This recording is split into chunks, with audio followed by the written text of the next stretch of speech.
بيك في جريدة مساء. وبيك عايش عايش خير. سي فيصل التبيني رئيس حزب صوت الفلاحين. عندكم اجتماع شعبي باش تقوموا به، وانتم ظهر لي تو في امتحان. ان شاء الله. سمعناكم برشا في التلفز وفيديوهات، وتبارك الله عندكم لسان قوي. بسم الله الرحمن الرحيم. اللسان قوي يجي من القضية اللي نحملوها أن الفلاحة هي رأس مال البلاد، واللي هي باش تنقذ الاقتصاد وتأمن البلاد غذائيا، وهي خط الأمان والدفاع رقم واحد على استقلال البلاد، واللي مهمشاته الناس الأخرى. وإحنا كفلاحة نعانيو برشا، لكن لا منهتم بينا، لا منعملنا اعتبار كأني نحن جماعة البيدون نتاع الكويت. بالنسبة للاجتماع الشعبي، الاجتماع الشعبي هذا إن شاء الله باش يكون لحد الجاي 27 أفريل 2014 بمنطقة بن بشير. هذه منطقة فلاحية معتمدية جندوب الشمالية، ولاية جندوبة، انطلاقا من 10 متاع الصباح. بحول الله الامتحان اللي تحكي عليه أنت، احنا نعرف رواحنا شنية عندنا. احنا من قبل نعملوا في اجتماعات في قرى وأرياف في جونة 3000 و4000. هذا في الهواء تلقى مش في صالات. لا ما عندناش صالات، ما نحملوش للضغط. احنا فلاحة نخدموا كان في البطحة. معناتها كل شيء بيع قيلة وشري قيلة قدام الناس الكل. انا نتمنى ان الحضور الاعلامي يكون موجود، مش الاعلاميين يجوا يتفكرونا كان عندنا كارثه بكرتوش، ولا ارهابيين، ولا كان عندنا فيضانات، ولا كان عندنا ثلج. لا، يجوا يسمعوا العباد، خاطر مش باش يسمعونا نحن، ما حاجتناش باش يسمعونا، احنا قاعدين نوصلوا في كلام. اما يجوا يسمعوا العباد باش يعطوهم مشاغلهم. راهي الوقايه خير من العلاج. مش تخلوها اللي تدخل ومن بعد يجي يحب يعرف ايش فما. يجوا اسمعوا العباد باش يشكيوا ايش يحبوا يوصلوا، ومرحبا بالناس الكل. وعلى فكره احنا باش الناس تعرف شكون حزب صوت الفلاحين وشنو هي القاعده الشعبيه نتاعو لحد الجاي. وبالمناسبه نستدعاو نوجهوا دعوه المراكز صبر الاراء اللي انا نسميها مشعوذين والتجازات نتاع شارع الحبيب بورقيبه، اللي هما ما يصنفوش حزب صوت الفلاحين اللي هو عنده اكبر قاعده شعبيه حتى تصنيف. خلي يجوا يشوفوا شكون حزب صوت الفلاحين. وانا خايف عليهم من صدمه في النتائج تاع الانتخابات. تمشيوش ما تعبيو كان شكار ولا تاكسي ولا لواج؟ قال له عندي حصان يصف السدره، قال له هذا الحصان وهذا السدره. انا عندي اجتماع شعبي باش الناس تجي تغطيه، وتو نعرفوا شنو هي القاعده الشعبيه نتاعنا، واحنا نعرفوا رواحنا. رانا فلاح، رانا اكبر شريحه في المجتمع، رانا اكبر شريحه في المجتمع. لكن اذا كان ثم ناس عندها مصلحه باش تخلق مشهد سياسي، اولا يحرقوا له ويحضروا فيه شيء بالقانون الانتخابي، وشيء بالاعلام، وشيء بمراكز صبر الاراء، وقسموا جماعه وكملوا، وعرفوا اللي زوز احزاب هم الوحيدين باش يحكموا البلاد، لكن مازالوا ما يعرفوش واقع البلاد. صحيح باش تكون المال السياسي الفاسد عنده قيمه، لكن انا باش نقول لسكان الجهات الداخليه راهي باش تجيكم تو الفلوس، راهي باش تولوا منطقه تاع حج، راهم باش يجوا يعطوكم الفلوس، خذوا هذيك فلوسكم. كان احزاب عطاتها لكم تجمعيه، راهو التجمع قبل سرق لكم فلوسكم، هاي رجعت لكم.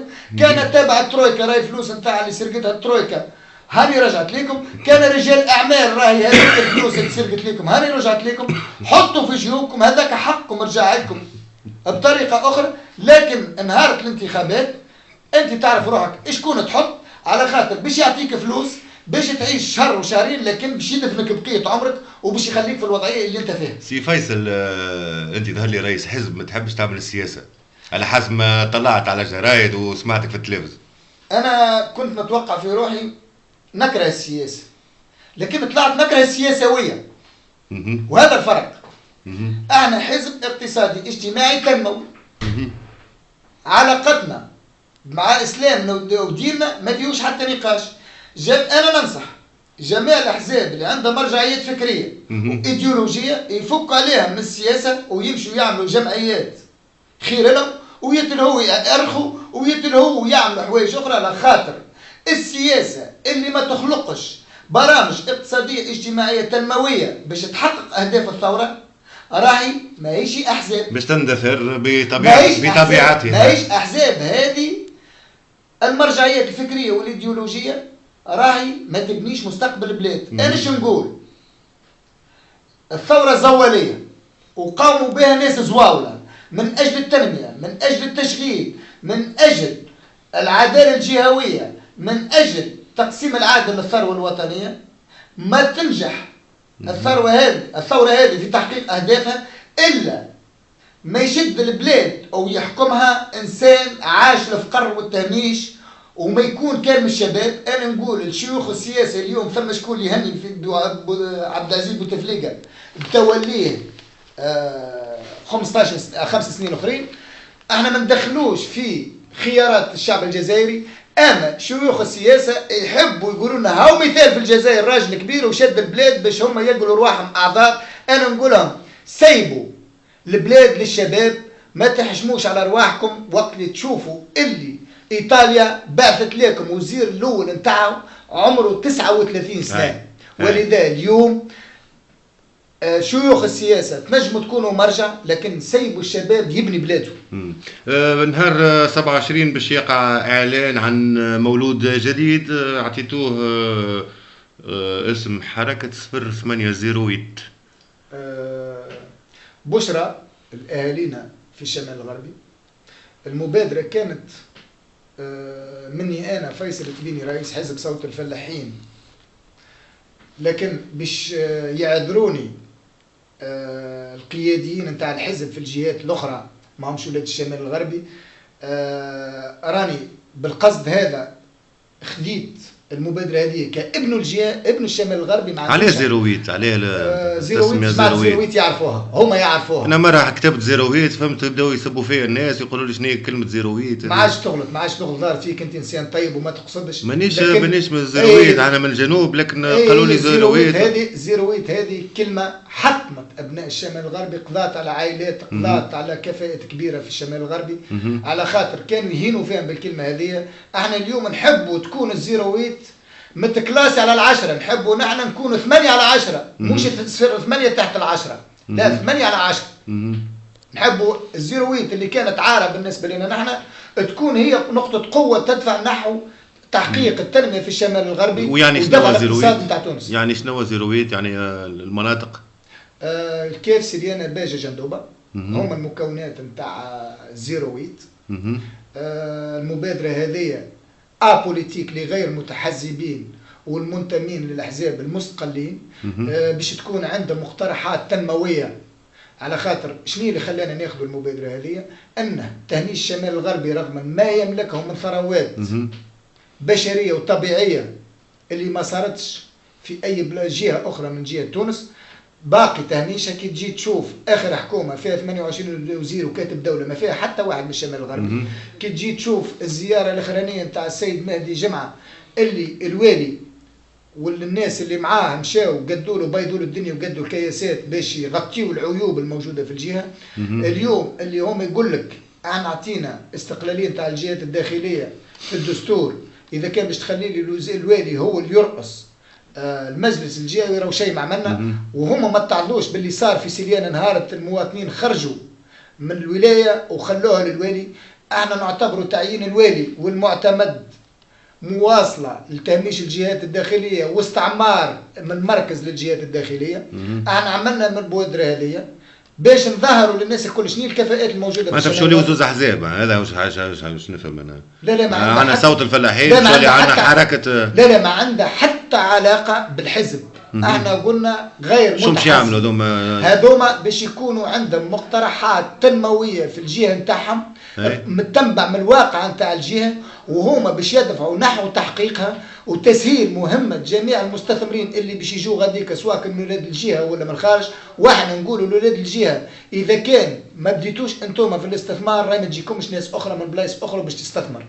أبدوا أنتم الأولين كونوا قدوة للناس الأخرى وإحنا باش نعاونوكم. وعندك في يدك هذا البيان التأسيسي ولا حاجة هذا الإعلان على المبادرة هذه يوم اجتماع حزب صوت الفلاحين اللي قلنا عليه 27 أبريل، لكن ما ثماش علاقة ما بين المبادرة هذه الحركة 08 مومون 08 والحزب. على خاطر احنا نحبوها تكون ابوليتيك.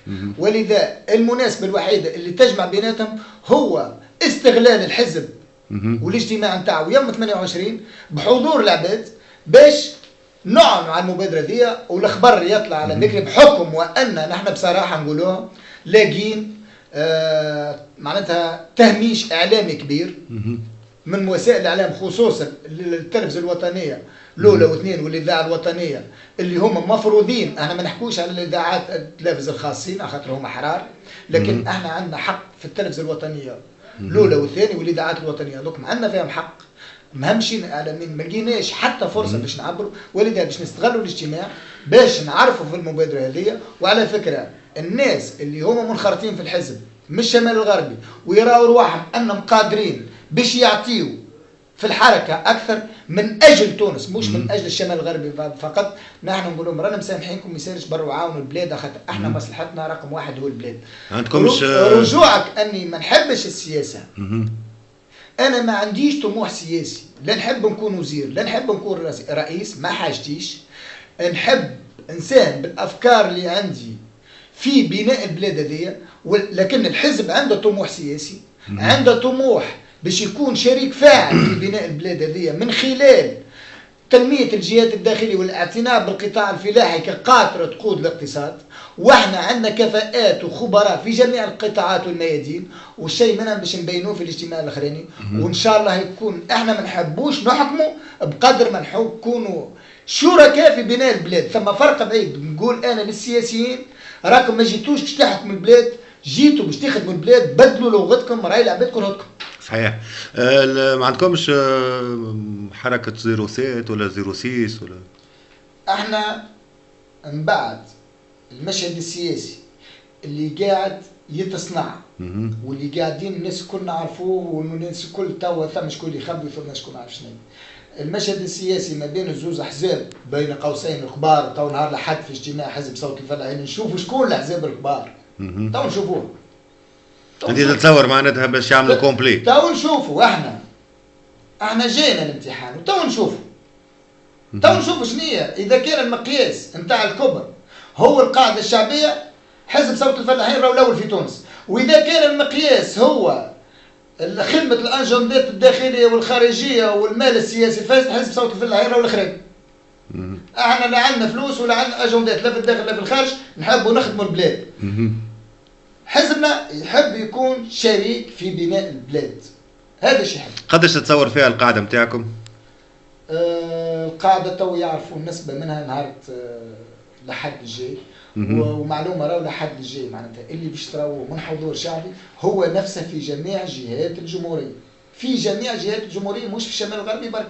واحنا نشجعوا المبادرات في الوسط الغربي وفي الجنوب الغربي مثل الشمال الغربي، ونقولوا لادكم تلهوا بشيراتكم والجهات نتاعكم، راهي الاحزاب السياسيه جايه من اجل افتكاك اصواتكم.